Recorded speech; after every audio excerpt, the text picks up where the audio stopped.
Hello JEE योद्धास, welcome to this beautiful series which is brainstorm. मुझे उम्मीद है आप लोग को काफी कुछ सीखने को मिल रहा होगा इस सीरीज से, है ना बच्चों। तो चलिए अब हम लोग डिस्कस करते हैं हमारा नेक्स्ट क्वेश्चन जो आपको प्रीवियस सेशन में मिला था, है ना। चलिए इस क्वेश्चन को देख लेते हैं जल्दी से। तो यहाँ पर क्वेश्चन के अंदर आपको दे रखा है दो स्क्वायर फ्रेम्स हैं जो कि एक यूनिफॉर्म वायर से बने हुए हैं, है ना बच्चों। और इन दोनों स्क्वायर फ्रेम्स के बीच में एक सोप फिल्म मौजूद है। बड़े वाले स्क्वायर फ्रेम को हम लोग ने रेस्ट पे रखा है एक हॉरिजॉन्टल प्लेन में, और आपका जो छोटा वाला स्क्वायर फ्रेम है उसको स्लोली स्लोली नीचे ले गए हैं, है ना। और कितना नीचे ले गए हैं? h हाइट नीचे ले गए हैं।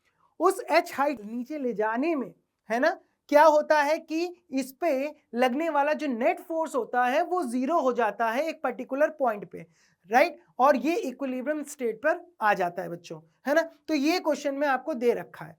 अब यहां पर जो h हाइट है उसका एक्सप्रेशन दे रखा है और उसमें आपको n की वैल्यू पूछी गई है, ठीक है। तो इसको हमको कैलकुलेट करना है। तो बच्चों सबसे पहले हम लोग ये देखेंगे कि इक्विलिब्रियम स्टेट पे इसका जो फिगर बनेगा वो किस तरीके से आपको दिखेगा, है ना। तो चलिए आगे बढ़ते हैं। यहां पर आप देख सकते हैं ये है हमारा फिगर, ठीक है। इस तरीके से आप इसको विजुअलाइज कर सकते हैं। तो इसमें आप देख सकते हैं कि इस छोटा वाला जो स्क्वायर फ्रेम है वो नीचे की तरफ है ना बच्चों। अब यहां पर आप देख सकते हैं जब आप इसको धीरे धीरे इनिशियल पोजीशन से जब आप इसको धीरे धीरे नीचे ला रहे थे तो जो फिल्म थी वो एक्सपैंड हो रही थी, है ना। और जिसके वजह से आप देखेंगे कि इस पर्टिकुलर नीचे वाले स्क्वायर फ्रेम पर इस पर्टिकुलर फिल्म की वजह से कुछ फोर्स एक्ट करेगा ऊपर की तरफ, राइट। वो कौन सा फोर्स होगा? That will be the force due to surface tension of the film.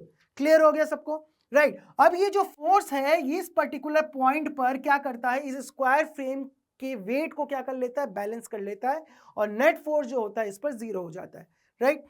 इन दोनों स्क्वायर फ्रेम्स के बीच की जो दूरी है वो कितनी हो जाती है? h हो जाती है ना बच्चों। यहां तक एकदम क्लियर हो गया। अब यहां पर सबसे पहले हमें करना क्या है? हमें यह पता करना है जो फोर्स एक्ट कर रहा है सरफेस टेंशन की वजह से वो किस तरीके से एक्ट कर रहा है। तो आप देख सकते हैं कि ये फेसेस जो हैं ये किसके फेसेस है? ये फिल्म के फेसेस है ना। फिल्म है इसमें। तो जो फोर्सेस एक्ट कर रहे हैं हर साइड पे, ठीक है, सरफेस टेंशन की वजह से वो फिल्म में इस तरीके से एक्ट कर रहे हैं, है ना बेटा। तो मुझे लगता है कि आपको ये चीज समझ में आ गई होगी, राइट। फिल्म इस तरीके से एक्ट कर रही है, राइट। फिल्म में जो फोर्सेस है वो इस तरीके से एक्ट कर रहे हैं, राइट। अब यहां पर आप देखेंगे ध्यान से, इसको अगर मैं इसका फ्रंट व्यू बनाऊं, है ना, तो फ्रंट व्यू मेरा जो होगा वो कुछ इस प्रकार होगा। ये दोनों साइड्स मुझे दिख रही हैं दोनों स्क्वायर फ्रेम्स की इस तरीके से, है ना। और जो साइड वाली साइड है ना, ये वाली साइड, इसकी बात कर रहा हूं मैं, इस पे लगने वाला जो फोर्स होगा सरफेस टेंशन की वजह से दैट इज Ft, हम Ft बोल देते हैं यहां पर, राइट। वो कुछ इस प्रकार लगेगा, है ना, इस प्रकार। तो दोनों साइड्स का हमें पता चल गया डायरेक्शन ऑफ द फोर्स, जिसको मैंने Ft से यहां पर दर्शा दिया। ठीक है बच्चों, ये क्लियर हो गया आपको। तो ये जो Ft फोर्स है ये किस पे लग रहा है? इस साइड वाली, ये जो आपका स्क्वायर फ्रेम है उसके साइड वाले साइड पे लग रहा है ना।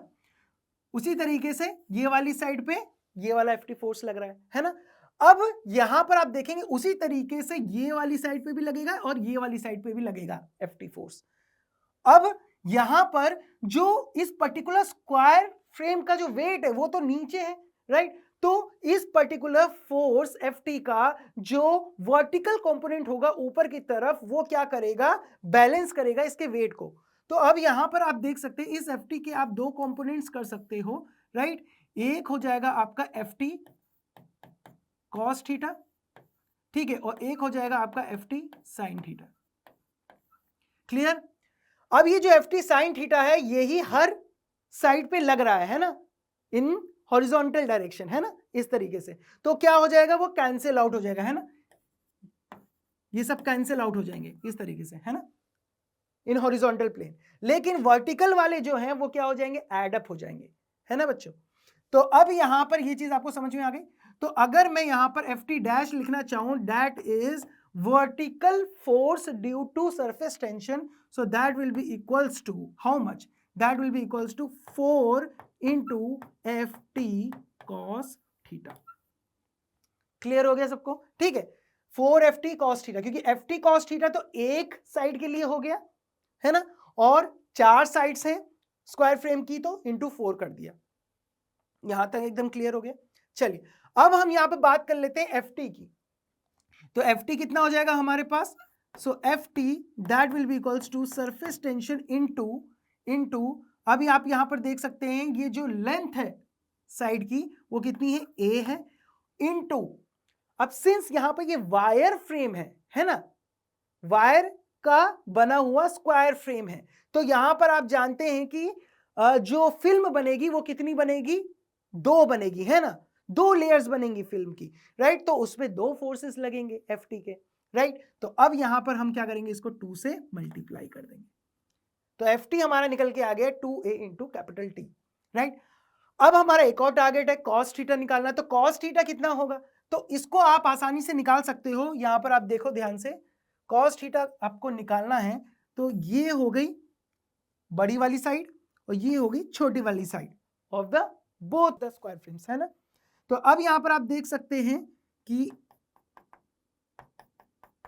राइट, ये जो परपेंडिकुलर डिस्टेंस है दोनों स्क्वायर फ्रेम के बीच की, ये तो h है ना, ये लेंथ हमको दे रखी है, that is the length of the side, तो ये a दे रखी है, ये टोटल कितनी दे रखी है, ये मेरे को ये 4a दे रखी है ना, बड़े वाले स्क्वायर फ्रेम की। अब यहां पर आप देख सकते हैं ये वाली कितनी हो जाएगी, ये दोनों कितनी हो जाएगी, तो सिंस आप देख सकते हो 4a माइनस a क्यों किया, क्योंकि ये वाली जो लेंथ है ये भी आपके पास क्या होगी, a के बराबर होगी, है ना। तो ये a के बराबर होगी तो बाकी बची हुई 3a होगी, है ना। तो अब ये इक्वली डिवाइडेड है, तो यहां पर भी आपके पास 3a/2 और यहां पर 3a/2। समझ में आ रहा है सबको? ठीक है, अब यहां पर आपको ये साइड पता चल गई और ये हाइट पता चल गई, है ना। अब मैंने क्या किया था, मैंने यहां पर एंगल लिया था, है ना, इस तरीके से, ठीक है, ये एंगल मैंने थीटा माना था, ठीक है। तो अब यहां पर आप देखेंगे ये थीटा एंगल है, तो कॉस थीटा जो होगा वो मेरा कितना आ जाएगा, वो आ जाएगा h/√ऑफ h² प्लस 3/2a का होल स्क्वायर। ये कहां से मैंने लिखा, ये कहां से मैंने लिखा, इस पर्टिकुलर ट्रायंगल को अज्यूम करके, है ना। ये ट्रायंगल मैंने लिया है, ये थीटा एंगल है, ये 3a/2 है, ये h है, इस ट्रायंगल से मैंने cos थीटा की वैल्यू निकाल ली। ठीक है बच्चों, अब इसको आप वहां पर पुट कर सकते हो, तो ft डैश जो है वो मेरे पास यहां पर आ चुका है, that is equals to 4 into t into 2a into h/√ऑफ h² प्लस 3a/2 का होल स्क्वायर। तो ft डैश का मेरे पास टोटल एक्सप्रेशन आ चुका है, which is in vertical direction in upward direction. ठीक है, अब यहां पर आप देख सकते हो ये चीज कैलकुलेट कर ली। अब वेट कितना होगा स्क्वायर फ्रेम का, नीचे वाले स्क्वायर फ्रेम का, है ना।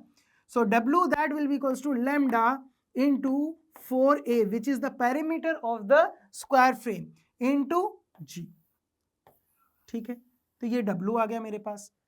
अब इन दोनों फोर्सेस को मैं क्या कर दूंगा, इक्वेट कर दूंगा। ठीक है, एक नीचे की तरफ लग रहा है, एक ऊपर की तरफ लग रहा है, तो जब मैं इक्वेट करूंगा और सॉल्व करूंगा तो मेरे पास क्या आएगा, देखो ध्यान से, ft dash is equals to W।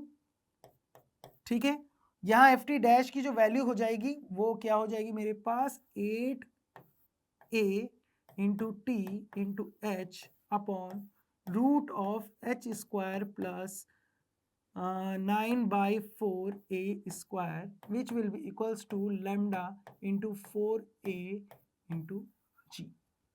Clear है। अब यहां से आप देख सकते हो 4a और 8a कैंसिल आउट हो गया, यहां पर 2 बच गया, है ना। अब दोनों तरफ क्या कर देंगे, स्क्वायर कर देंगे, तो आपके पास आ जाएगा 4t² h² upon h² plus 9/4a²। ठीक है, that will be equals to lambda square g square. अब आप देखेंगे ध्यान से, यहां पर क्रॉस मल्टीप्लीकेशन कर दें, है ना, तो ये हो जाएगा आपके पास 4t² h² that will be equals to lambda square g² h² plus 9/4a² lambda square g²। सही है, कोई दिक्कत वाली बात तो नहीं। यहाँ पर h² वाले टर्म्स को साथ में ले आए, सो h² वाले टर्म्स साथ में आ जाएंगे तो 4t square minus of lambda square G square which will be equals to, यहां पर आ जाएगा आपके पास 9/4 a square lambda square G square.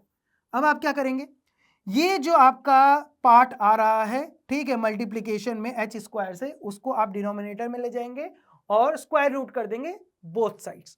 तो आपके पास क्या आ जाएगा, h is equals to 3 lambda G A upon में 2 root of 4t square minus of lambda square G square.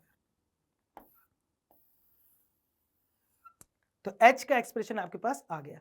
अब आपको कुछ नहीं करना है, इसको कंपेयर करना है, राइट। तो जब आप इसको कंपेयर करेंगे, राइट, तो नीचे आपको 2 मिल रहा है, root of 4t square minus lambda square G square मिल रहा है, लैम्डा जी ए भी मिल रहा है, और n की वैल्यू आपको क्या मिल रही है, 3 मिल रही है ना बेटा।